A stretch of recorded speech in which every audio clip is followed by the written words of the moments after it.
And of course, here at Sun Life Stadium, the celebration continues. Just when I thought it was going to quiet down a little bit, it just ramps right back up. So it's a party here in South Florida, I've got to tell you that much. And when you pick up your newspaper, you're going to see it splash right over the front page as well. The headline on the Tuscaloosa News, back-to-back, Bama tops Notre Dame, repeats as BCS champs. And that pretty much says it all, back-to-back. And Nick Saban saying tonight that now we have permission to use the word repeat because he didn't want to jinx it. This whole time he's been shy of using that word this year. But now he says we can say repeat all we want to. Yeah, so. Prince like to party like it was 1999. I guess Bama fans are partying like it's 1992, 2009, 2011, 2012, 1979, 1978. I mean, done this a few times, but it never gets old. Yeah, that's what. And Gary, you've talked about the word dynasty that has been thrown around, and some people say yes, some people say no. Well, I say yes, and it's not a word that I use very loosely. And in fact, I had said if Alabama didn't win tonight, it would have been a great year, an SEC championship. But you cannot call them a dynasty. But getting this second consecutive, even Coach Saban said on the podium when he was being interviewed, he was asked about never talking about repeating, not letting the team repeat. What does he have to say now? He said, well, they have repeated. And we've got Nick Saban now taking the mic. Players, just to provide a brief thought on the game tonight, and then we'll open up the floor for questions. Coach Saban. Well, I would say that regardless of the result that this team achieved, that they certainly exceeded every expectation that we had for them. With the number of guys we graduated last year, the number of new roles, young players, injuries, the adversity that this team had to overcome, these guys really battled. And people talk about how the most difficult thing is to win your first championship. Really the most difficult is to win the next one. And because there's always a feeling of entitlement, and the commitment that these guys made 2 days after we played LSU last year in a national championship game to be a team, to set a goal, to accomplish something of significance is really special, for what they were able to accomplish. So I've never been prouder of a group of young men for what they were able to do. Their legacy as a team certainly gets sort of defined by what they were able to accomplish this entire season, but especially in what they were able to accomplish tonight. So, I thank our fans and supporters, the university community that's been very, very supportive. Dr. Witt, our chancellor, our president, Mal Moore, our athletic director, all those people have been very, very supportive of the inside university community, and we have the greatest fans in the world that have been very supportive, and I know the players really appreciate that. Eddie, your thoughts on tonight? I think for one of the first times this season, we were able to come out and play, a complete game. I mean, we had slow starts at times, but we was able to come back and put a couple drives together and score. I mean, I just want, even on my teammates saying here, the offense, I thank them because without them, I wouldn't be here right now, And, Coach Saban, he's a great coach, and I thank him as well. CJ? It was just a complete game for offense, defense, and special teams. We talked about making tackles on defense, changing the game in special teams, and starting fast on offense, and that's exactly what we did. So we came out strong, and we finished a full game. Okay, hands up, and we'll get mics to you. Go in the back. Thank you. Coach Peter King with CBS Radio News. Well, this is your fourth trip to the podium for a national championship, and you seem to be really, really composed and almost dry, and you have the most serious expression on your face of any coach that I think I've ever seen win a championship. So what's fun about this one, and what's different about this one from the other three? Well, I'm extremely pleased and happy, and I'm really happy for all the people, the players, the coaches, all the people who made the sacrifices and the hard work, to accomplish this, our entire football family, the people at the institution who support our program, our fans. It's not about me. It's really about seeing all those people being happy and being proud of what this team was able to accomplish. And, you know, that's the thing that makes me happy. And, you know, whether I look it or not, I'm happy as hell. Coach, right here. To your right, Mark Dondero, WCBI-TV, Columbus, Mississippi. Congratulations on winning this ball game. Thank you. Some teams go all in. Some teams build for the future. Can you just talk about the challenge of having success in the present while always kind of looking towards the future, building towards the future, and staying with the process? Well, I think, you know, there's no continuum of success. You know, the process begins, but it's ongoing. And, you know, in a couple days from now, you know, we have players that may go out for the draft. We have to help them make good decisions about what their future is. We have other players that need to develop that will have new roles on our team next year. We have to recruit character quality players to represent our program. So the process is ongoing. And if you don't pay attention to that, you know, you're not going to stay up. You know, we got here by 5 yards. You know, Georgia was 5 yards away from scoring. So it's a pretty tough league that we play in, and we're going to have to continue to try to improve as a program to have an opportunity to win the SEC championship or the national championship ever again because of the competition in our league. So, look, we're really happy, we're really pleased, we're really proud of what we have to do here. We're going to enjoy it for 24 hours or whatever. It's something that you accomplish that you're always proud of, and I'm especially proud of this team because they were able to repeat. That is hard to do. That is very, very hard to do. I mentioned that before. It takes special people who have special character and a special will, all right, because you're always fighting yourself when you try to repeat something.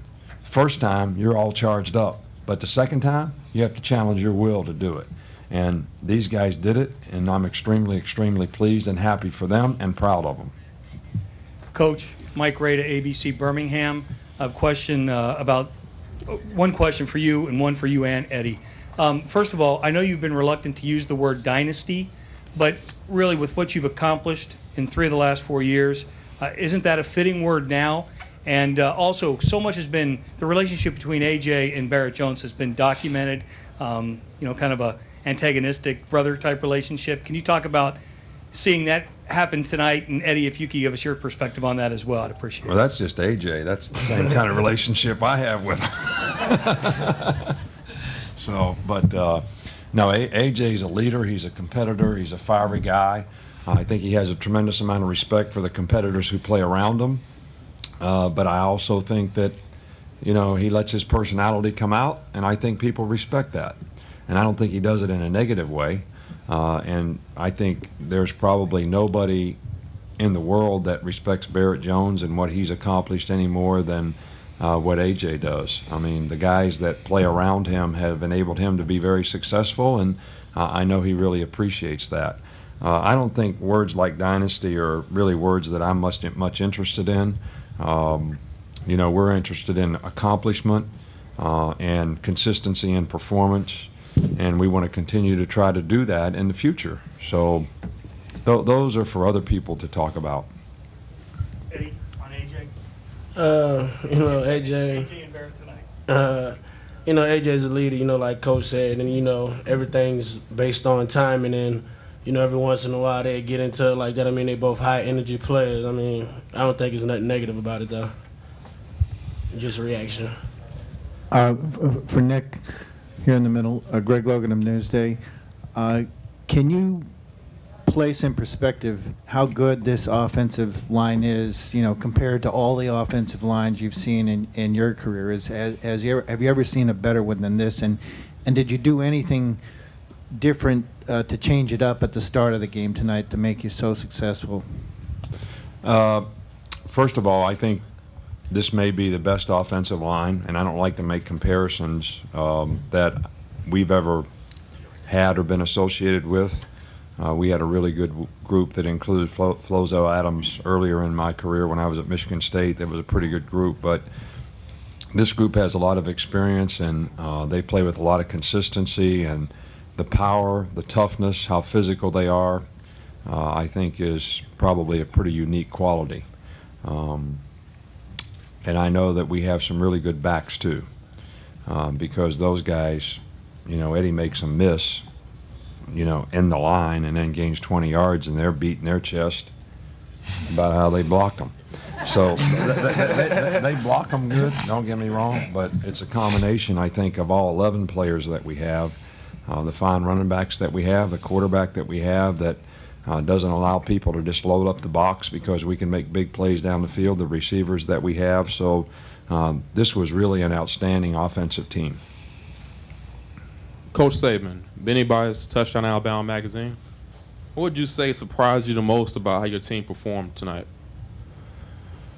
Well, Notre Dame had a really highly sort of statistical defensive team, and I thought that a real challenge for us in the game was how we would control the line of scrimmage, and I think that that's probably the thing that was the most surprising to me, is how we were able to control the line of scrimmage, especially early in the game. We had a really good plan, and players did a really good job of executing it, but I didn't think that we would be able to control the line of scrimmage. I think their guys got a little tired early in the game. I think it's a little easier for us to play in these conditions with the humidity and all that, because that's what we grow up with. But that's probably the thing that surprised me most in the game, because I had a tremendous amount of respect, especially for their front seven. They got a very good football team. That was my question, line of scrimmage. So can you just elaborate a little bit more about what you said you had a plan coming in? What was the plan, and can you explain how it worked? Just a little more color. Well, I think we did a really good job of executing it, but, we package runs together. We package runs with passes. AJ does a really good job of getting us in the right plays. I think with the time that we had to prepare, our players had a really good understanding of Notre Dame's defense and how they played defense. They play a 3-4 defense, which is similar to ours, so it wasn't a unique thing for our players to get accustomed to. Just did a really good job of executing, getting in the right plays, and especially blocking the edges. And the runners did a great job of running the ball. Coach Saban, Kerry Clark, Bama Magazine. This question is for you and CJ both. Talk about the plan you had and how it was executed on containing Golson, not letting him get outside the pocket tonight. Well, I guess you didn't see a couple of the fits that I threw over there when he got outside the pocket. And, we gave up a critical 3rd down and 18 or something when we rushed 3 guys one time, which, Kirby never likes to do, and I'll take credit for that one. But, he's a very athletic guy. I thought we did a pretty good job of pushing the pocket, and at times we got pretty good pressure on him, and I think we sacked him once or twice but couldn't finish on him. But when he did break contain, he usually made us pay for it, and they got a couple explosive plays. I didn't think we played from a coverage standpoint in the second half probably as aggressively as we needed to when they were throwing the ball all the time, and didn't get off the field a couple times when we had the opportunities. But I think that guy's going to be one of the outstanding quarterbacks in the country in the future. He's a very good passer, much, much better than people give him credit for. Accurate, strong arm, and very athletic. Our main goal was just to stay in our position as far as containing him. We had a quarterback that got out the pocket a lot and hurt us a lot during the regular season. So I think our defense respected him more as a runner and a passer. So we have to do to contain him. But when he got out, he made some plays. But overall, we did a pretty good job of containing him. Coach, back here, Paul Borden with the Sports Exchange. Coach Eddie started out his first comment was that he thought this was the first time this season that you really played a complete game. What is your view of that, and what was the key to getting that off? Well, I think that the thing that we really tried to emphasize with our players was the legacy of this team would be sort of determined by how they finished. And it's something that we really emphasized for this game because Notre Dame's very good at getting off blocks. So we felt like we had to finish blocks, we had to finish plays, we had to finish runs, we had to tackle well on defense, finish well. I mean, finish was like the big deal. So playing 60 minutes in the game was also a point of emphasis for us, which it always is. And I thought our players did a good job of that. I was a little bit disappointed in the way we started the second half, defensively, but I think we did play a complete game. I think that all the players did a really good job. You don't beat a good team like Notre Dame, who was the #1 team in the country, for a reason. without everybody really playing well. And I thought they were relentless in the way they competed in the game, and I was really proud of that. Nick, back here in the back on your left here, Josh Freeman from AM 790 and FM 104.3 The Ticket. Do you ever allow yourself to look at your career in sort of historical perspective among the history of college coaches, 3 at Alabama, 4 overall? Do you allow yourself to reflect like that? Not really. I mean, I'm happy for this team. I'm happy for our fans. I think a lot of people are responsible for the things that, we're able to accomplish. I've talked about it. The university community, our president, our chancellor, our athletic director. We have great fans. We have great players.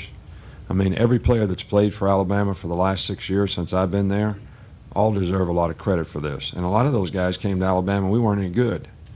And I was getting killed down here. My credibility wasn't much.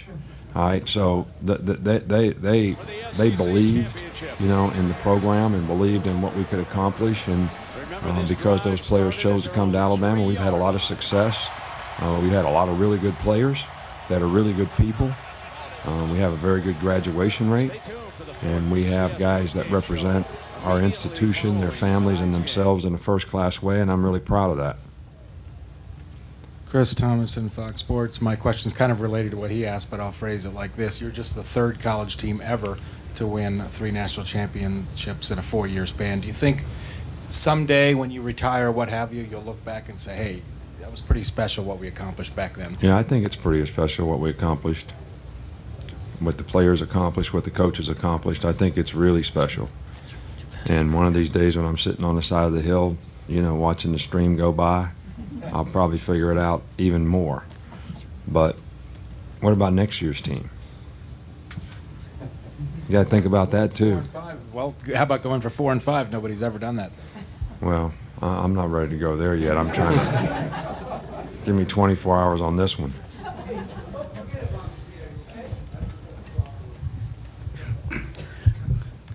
Nick, Gene Wojciechowski with ESPN. Just curious, how long will you allow yourself to actually enjoy this?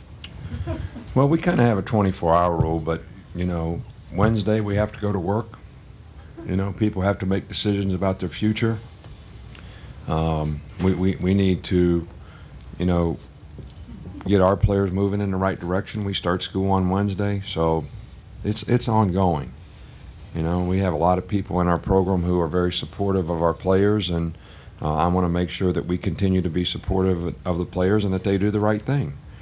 Just because you won a national championship doesn't mean you don't have to go do the right things the right way at the right time like you're always supposed to, whether it's school, being a good person, or whatever it is. This does not entitle you not to do the right thing. So we're going to help them do that starting Wednesday. Final question. Coach, with Barrett playing 3 different positions and winning 3 national titles, do you consider him one of the top offensive linemen in the history of college football? I think he's one of the top people in college football, in the history of college football, as you put it. I'm talking about you can't find a better person that has more character, that's more willing to serve other people, a better student because he's a 4.0, and has accomplished all the things that he's accomplished as a football player, winning the Outland Trophy, making All-American, playing center, guard, and tackle, every position you could play. And he's very well liked by everybody on the team. I'm not sure that I know anybody on our team that doesn't like him. So that's saying a lot. You could never say any of those things about me, I can promise you that. Thank you, Coach. Thank you, players. Coach, thank you for your cooperation all week long. We appreciate it.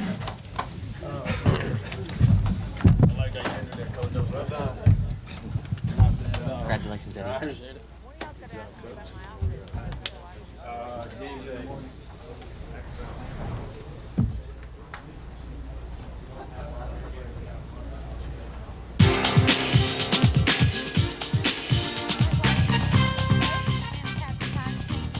Championship attire. Terri, little wardrobe change. You know what she's doing? What? Because we've got 2 hats and 2 shirts.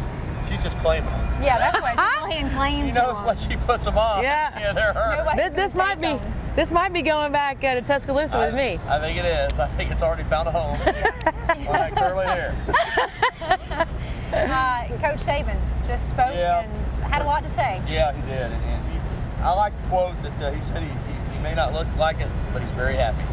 And a few other things, Terry, asked about dynasty. I'll go back to what he said on stage when they asked about repeat. He said, well, they can say whatever they want now because they did it. But when asked about a dynasty, he said, not interested in words like dynasty, he's more concerned with consistency.